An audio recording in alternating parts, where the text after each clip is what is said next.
నిన్నటి వరకు భానుడి భగభగల్తో ఉక్కిరిబిక్కిరైన విజయవాడ గుంటూరు జిల్లా ప్రజలు అకాల వర్షాలతో ఉపశమనం పొందారు.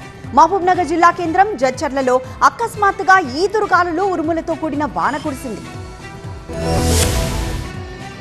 ఆంధ్రప్రదేశ్లో వాతావరణం ఒక్కసారిగా మారింది. గత కొద్ది రోజులుగా రాష్ట్రంలో ఎండలు దంచుకొడుతున్నాయి. ఆదివారం సాయంత్రం విజయవాడతో పాటు గుంటూరు జిల్లాలోని పలు ప్రాంతాల్లో వర్షాలు కురిశాయి. విజయవాడ నగరంలో ఈదురుగాలతో కూడిన భారీ వర్షం కురిసింది. వర్షంతో ఒక్కసారిగా వాతావరణం మారడంతో నగరవాసులు గత నెల రోజుల నుంచి అనుభవిస్తున్న ఉక్కపోత, ఎండ తీవ్రత నుంచి కాస్త ఉపశమనం పొందారు. గుంటూరు జిల్లా తెనాలి, పొన్నూరులో భారీ వర్షం కురిసింది. బాపట్ల, చీరాలలో ఈదురుగాలతో కూడిన వర్షం కురిసింది. వర్షాల కారణంగా ఒక్కసారిగా చల్లబడిన తెనాలి, పొన్నూరు, చీరాలలో వాతావరణం చల్లబడింది. నిన్నటిదాకా 48 డిగ్రీల ఉష్ణోగ్రతతో అల్లాడిన పిడుగురాళ్ల ప్రజలకు ఉపశమనం దక్కింది. పిడుగురాళ్ల పట్టణంలో ఉరుములు, మెరుపులతో కూడిన వర్షం కురవడంతో ఉక్కపోత, ఎండవేడిమి నుంచి ప్రజలు ఉపశమనం పొందారు. అయితే ఏపీలో ప్రస్తుత వాతావరణ పరిస్థితిపై ఏపీ విపత్తుల నిర్వహణ సంస్థ కీలక హెచ్చరిక జారీ చేసింది. రాష్ట్రంలో కొన్ని చోట్ల పిడుగులు పడే అవకాశం ఉందని ఏపీఎస్డీఎంఏ ఎండీ ప్రఖర్ జైన్ తెలిపారు. రాగల 3 గంటలు ఎన్టీఆర్, కృష్ణా, గుంటూరు, చిత్తూరు జిల్లాల్లో అక్కడక్కడ పిడుగులతో కూడిన మోస్తారు వర్షాలు కురిసే అవకాశం ఉందని చెప్పారు. 50 నుంచి 60 కిలోమీటర్ల వేగంతో బలమైన ఈదురుగాలు వీచే అవకాశం ఉందన్నారు.